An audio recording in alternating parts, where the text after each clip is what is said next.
twongeye kubaha ikaze mwese mu izina rya Yesu Kristo, amahoro y'Imana n'abane namwe. Nkuko mwagiye mubidusaba kenshi ku Nzira kuri TV, bamwe bavuga bati turashaka ko Mama Fabrice atuganiriza ijambo ry'Imana. Twamuzanye, twamutumiye nk'ibisanzwe aze atugezeho ijambo ry'Imana. Amen. Mama Fabrice, ni ikaze. Murakoze cyane, ndabashimiye. N'undi amazina ni yandi ni Mukankuranga Jacqueline na Mama Fabrice, kandi umurimo nkora n'uwo kuvuga ubutumwa bwiza bwa Yesu.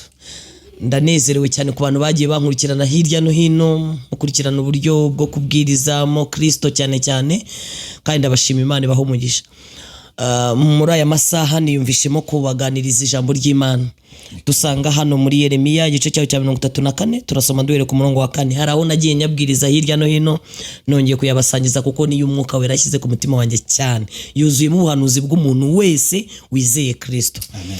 Haravuze ngo nuko ibikomangoma bibwira umwami biti, turagusaba ngo uyu muntu yicwe kuko aca intege za ngabo zisigaye muri uyu murwa n'iz'abantu bose. Ubwo ababwira amagambo ameze atyo, kuko uyu muntu adashakira ubu bwoko amahoro, ahubwo ni amakuba.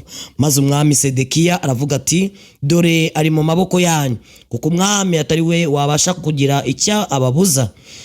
Nuko bafata Yeremiya bamujugunya mu rwobo rwa Marakiya umwana w'umwami, rwari mu rugo rw'inzu y'imbohe. Bamumanuza Yeremiya imigozi muri urwo rwobo, nta mazi yari arimo keretse ibyondo gusa. Nuko Yeremiya asaya mu byondo. 7 aravuze ngo nuko Ebedemeleki w'umunyatiyopiya wari inkone akora mu nzu y'ubwami yumvishe ko bashyize Yeremiya mu rwobo, muri urwo rwobo, ubwo umwami yari yicaye mu irembo rya Benjamini. Ebidemeleki aherako asohoka mu nzu y'umwami, abwira umwami ati, mwami nyagasani, aba bantu bakoze nabi, kuko ibyo bakoreye umuhanuzi Yeremiya byose bakamujugunya mu rwobo, none agiye kwicirwamo n'inzara kuko ari nta mutsima usigaye mu murwa.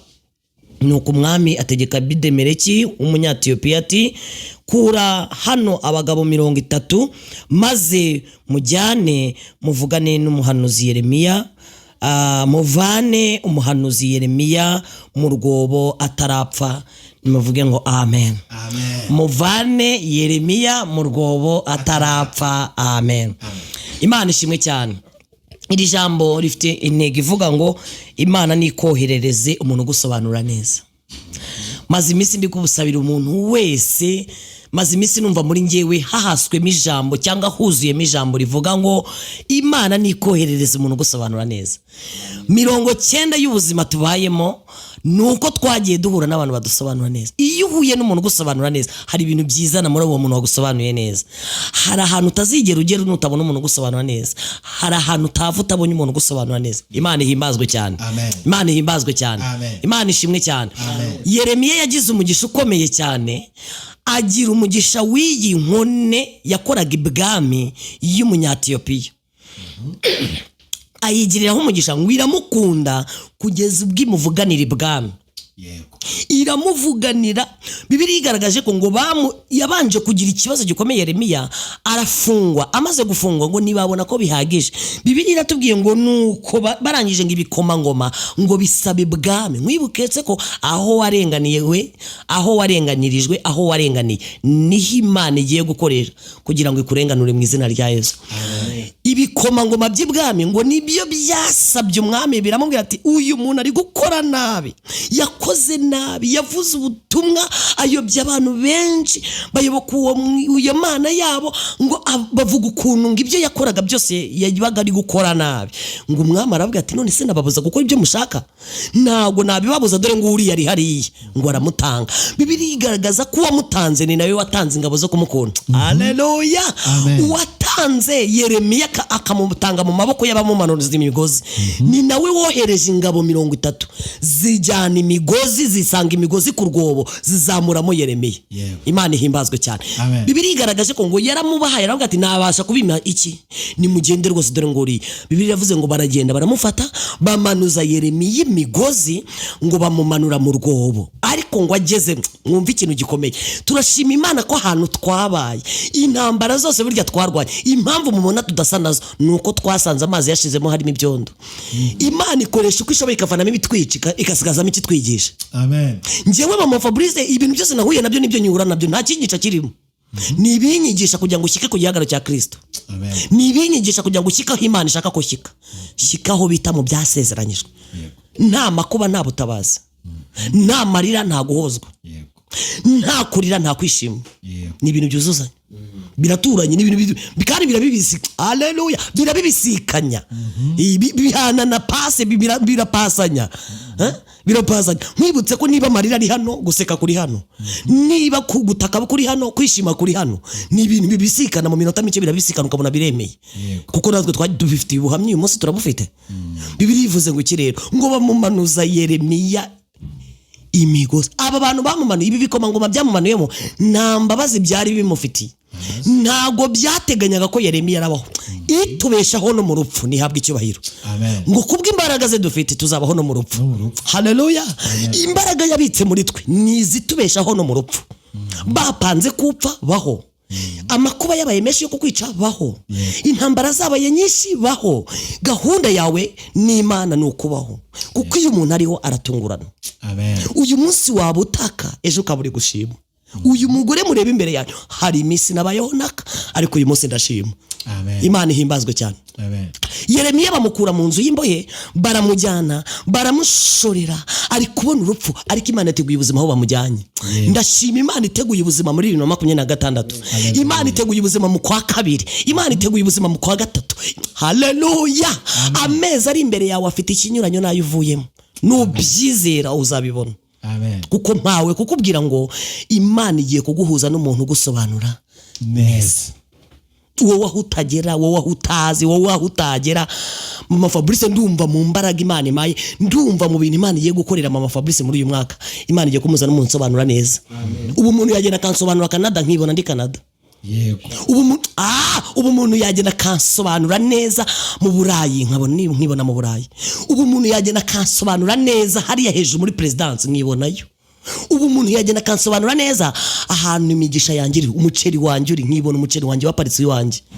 Ubu umuntu yagenda kansobanura neza yako ntakimaze umwaka ngenda nurenga nkabona imodoka iraparitse iwanje. Ni byose biva mu gusobanurwa neza. Bibutse ko hari umuhungu umwe Imana yigeze itekerezaho ndafashijwe. Hari umuhungu umwe Imana yigeze itekerezaho witwa Mefibosheti.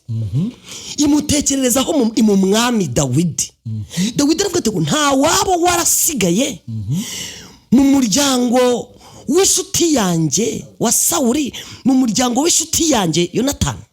Ko yangiriye neza nubwo se yambabaje ariko yari afite umuhungu wangiriye neza. Oh haleluya. Dufite Imana izirikana. Humura Imana izazirikanira mu bantu. Imana igiye kuzirikanira mu bantu. Imana igiye kuguhuza n'ibyo abantu bagutukiye. Imana igiye kuguhuza n'ibyo waburanye nabyo. Ni Imana ibyuzuye. Amen. Bibiliya ivuze ngo iki ngo hamagara abagaragu. Arababwira ati nta waba yarasigaye ngo bicaye ngo umuntu umwe aravuga. Atarahari ariko yamugaye iki? Ibirenge. Iyo avuga ko hari navuga ko yamugaye. Ubu kibazo dufite n'abantu badusobanuye nabi. Mama Fabrice avuga Imana neza ariko yavuye mu kiderenga. Mama Fabrice avuga Imana neza ariko yari indaya. Mama Fabrice n'umukozi w'Imana Imana yahamagaye ariko iwabo ni mu gitindi. Waretse gushyiraho ibyo bya hahandi ukavuga Mama Fabrice ukenewe aho hantu bakubajije.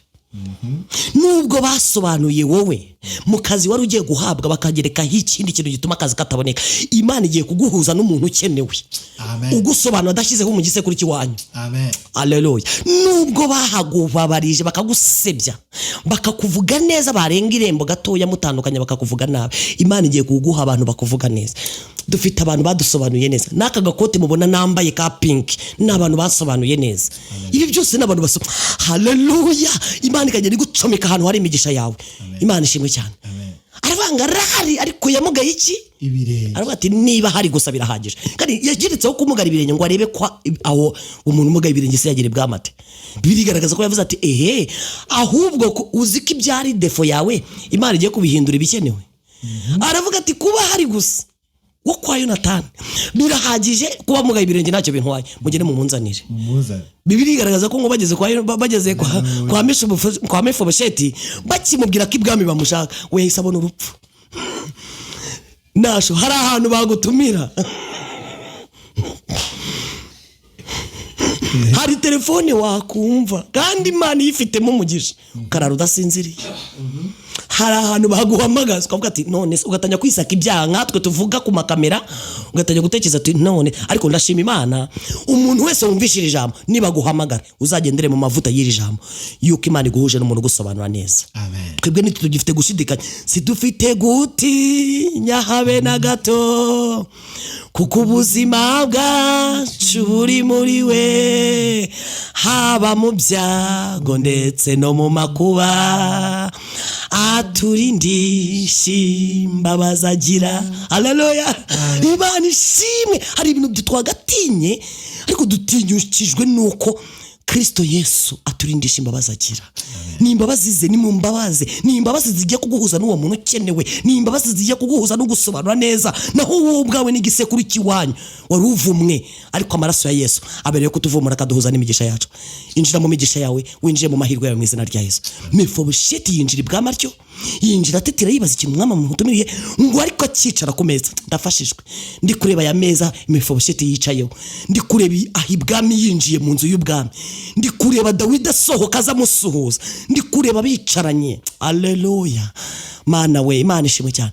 Ndi kureba mubwira ngo uhereye uyu munsi ntuzongera kurira ku yandi meza atarayangaye. Amen. Kubera ineza iso Yonatani yangiriye. Bene data ndacyagaruka kwa rya jambo, gira neza uzayisanga imbere. Nutanahura nayo ukiriho, abana bagukomokaho bazahura nayo. Tuzi neza ko ibi turi gukora, uyu murimo wa data turimo, izi mbobo ziri kurara ziriye kuri indazi, zikara zinyweye ku cyayi, aba wambitse, aba wagaburiye, aba wafashe ku mushahara ukavuga ngo uyu muntu ntaburare, uyu mucereka ngujyane kwa runaka, bifiteho byanditswe. Izirya ntwererano mwantwerereye inigikankwa, bifiteho byanditswe. Birya byose ukora ukorera umuntu w'Imana, Imana ifite ahantu byandika kandi biribukwa. Ni imibyizi iyo imaze gushyika, nyiri imibyizi araza agashyiramo vi.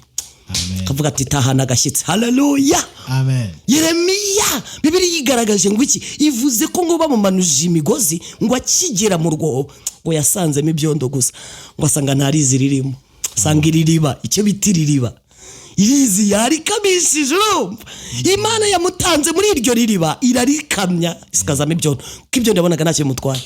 Kuba twarya tutagiye kugura imifuka y'imiceri turya ku kiro, mwese nawe ufata umufuka mucenga umanurire mu isafuriya. Dushimye Imana kuba uyu munsi wa none harimo abakodesha n'abubatse amazu. Imana ipfa kuba yishyura iyo nzu, ariko nawe uzubaka mu gihe cyo kubaka kwawe, uzubaka rikaba gutukire gukodesha, ejo uzubaka. Kuba uyu munsi wa none umeze utyo, uri uwo ku karubanda, imiryango yaragutaye, izakugarukira. Bibiliya iravuga ngo bazakugarukira, so uzabagarukira. Imana nimara kuza, abantu bakunda umuntu ufite. Mbabwiza ukuri, iyo umuntu akennye asa n'umusazi. Umwana uvuka habakene mu rugo rw'abakene asa n'uvuka mu rugo rw'abasazi. Ntutegereze ko hari ijambo uzagira mu muryango wateranye, ntutegereze ko hari ibiro bitazatumirwamo kubera ko nta kantu uragira. Hari ahantu ntateze kuzinjira ntanagira imodoka, hari ibirori batazanumiramo ntanagira imodoka, ariko reka umunsi nzaparika nzaba marene w'abantu benshi cyane. Nta birori by'abasitari batazongera kuntumiramo, kuko bakibaza mama Fabrice bagasanga ni wa mama Fabrice mu kiderenga, ni wa wundi ugitega kamoto, hari aho ntatumirwa. Ariko ndashima Imana ko Imana igiye kumuza n'umuntu wanjye w'umumaro, kandi kamuza n'umuntu ufite ibyanjye. Imana ihimba soza. Bibiliya ivuze ngo iki, iravuze ngo uyu muhungu w'inkone y'ibwami ngo abuzwa amahoro nuko Yeremiya yagiye kugwa mu rwobo, inzara igiye kumwica. Hari abantu bagiye kubuzwa amahoro n'ubuzima bwawe mama Fabrice, hari abantu bagiye kubuzwa amahoro n'ubuzima bwawe mama nubwo undi wese atabyuma, ariko ndi kumva nejejwe nuko hari abantu Imana igiye kubuza amahoro, hari abantu Imana igiye gukoreramo, hari abantu Imana igiye gukoresha. Kandi mbibutse ko iyo ukoreshwa n'Imana ibyawe bifungukiramo. Ubu Imana ishaka kuntegeka ati mama Fabrice tanga 200, Imana igatere kuri 100.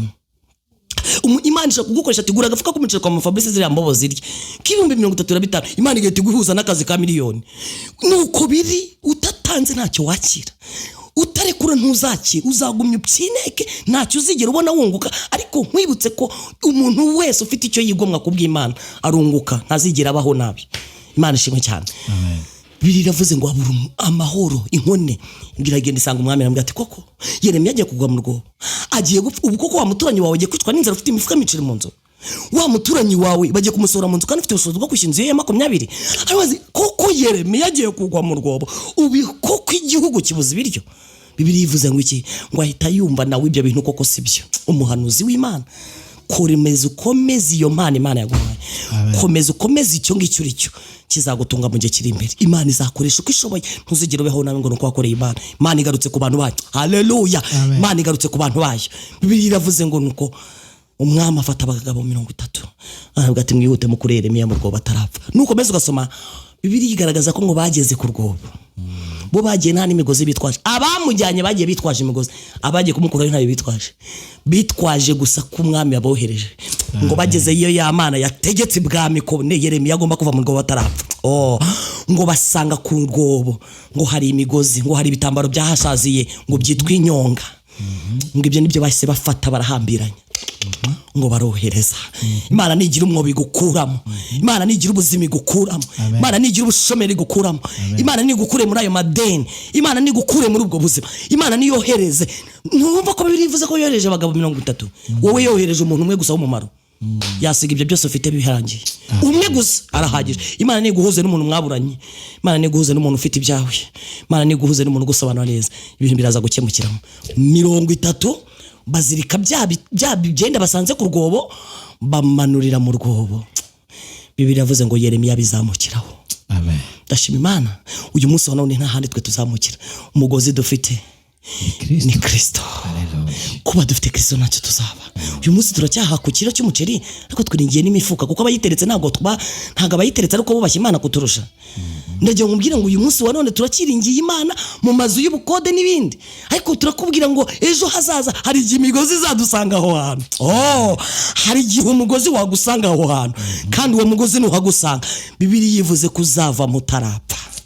Gira ahantu uva mu izina rya Yesu. Ku kwezi kwa mbere ni gushira uvuta ahantu Imana igukuye, ukwezi kwa kabiri Imana ni gukura ahantu, kwa gatatu Imana ni gukura ahantu, bizageze mu kwa 12 Imana ifite ahantu ikuvanye naho ikugejeje. Kandi no byizera bizaremeka, kuko byose ni ijambo riribirema. Iri jambo bwaryo ryibitsemo imbaraga zirema, kuko Imana yakora ibingi Yeremiya ni yikuntumyeho kugira ngo nkubwire ngo hari ahantu habushijwe amahoro. Ibwami habuze amahoro, inkone y'umwami bura amahoro, kugeza ubwo ibigejeje ibwami barabyumva, kandi n'undi nibo banamutanze. Bibiliya iravuze ngo nuko bamukura amatarapfa. Humura, Imana igiye kugukora ahantu utahaguye, kandi nta sore zizagukora. Ukuboko kwiza kw'Imana kuri kumwe nawe. Reka ngusengere. Imana ibahe umugisha mu izina rya Yesu. Mana, sengeye umuntu wese umvishe rino jambo, kandi nanjye ubwanjye nibwira, kuko nanjye hari imigozi nkeneye nk'uwo ubuhanuzi bwamanukiyemo. Aba bose twicaranye muri iyi nzu, aba bose turi kumwe nabo muri iki kiganiro, bakeneye ubutabazi bw'Imana. Iyi migozi Yeremiya yamanuriwe mu mwobo, akayimanurirwa amatarapfa. Yabaga mu byondo bidafite ikindi kintu. Aba bantu bamumanuyemo nta sahani z'ibiryo bamanuyemo, ariko inkoni ibuzwa amahoro nuko agiye kugwa mu rwobo agapfa ari umuhanuzi w'Imana. Ndashimira Imana izirikanye umurimo umwe uyu muntu yaba yarakoze. Ndashimira Imana izirikanye ikintu gikomeye wayikoreye imbere yayo. Ndashimira Imana izirikanye ko kubaho kwawe kudakwiye gukorwa n'isoni. Ndashima Imana izirikanye ko ukwiye kuzabaho kandi ukabaho ku bwa benshi. Ndashima Imana izirikanye ko nubaho neza uzabeshaho neza abandi. Ndashima Imana iguhuje n'uwo mugisha waburanye nawe kugira ngo ube umugisha wa benshi. Imana ihewe icyubahiro. Kandi ndashima Imana ikuye y'umuntu wese wumvishe iri jambo, ikabikuye y'umuntu wese atarapfa. Kura y'umuntu wese ahantu yarara abona urupfu rumwegereye, abona isoni zimwegereye, uko hari n'urupfu rungana nk'isoni, ariko ugakura y'umuntu atarapfa. Nuhabwa icyubahiro, kuko uyu muntu ahantu ataragwayo, kandi imbaraga zawe zikaba zibikoreye kwiyubahisha. Mu izina rya Yesu Kristo mbisabye, shimura koze. Amen.